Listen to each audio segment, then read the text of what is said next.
L-attur internazzjonali Jake Gyllenhaal jinsab f'pajjiżna l-ġbit tas-sequel Roadhouse 2, produzzjoni kbir oħra ta' Hollywood li għażlet lil Malta bħala destinazzjoni għall-ġbit tagħha. Direzzjoni ta' Ilja Schiller, dan t-tieni film f'din il-franchise u l-ewwel li ġie f'Malta permezz tal-programm tal-Cash Rebate. Il-ġbit ta' Roadhouse 2 qed isir f'diversi postijiet madwar Malta fosthom f'toroq ikoniċi tal-Belt Valletta, fil-Mużew Marittimu l-Forti Rikasdi.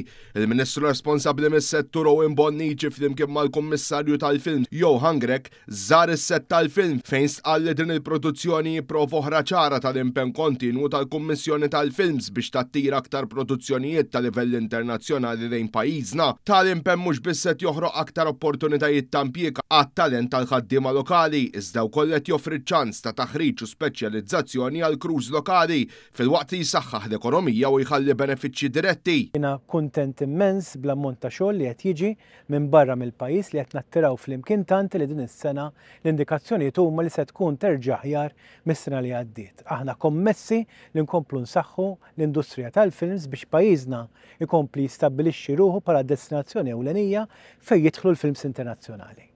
Il-Kummissarju tal-Film stenna kif pajjiżna llum għandu industrija li taħdem is-sena kollha fejn aktar Maltin qed jaħdmu fil-films, dan parti mill-pjan nazzjonali li qed iħalli riżultati kbar. Qed naraw industrija tal-films se tkompli tikber. Minn industrija staġjonali verament ġibnija industrija li taħdem is-sena kollha.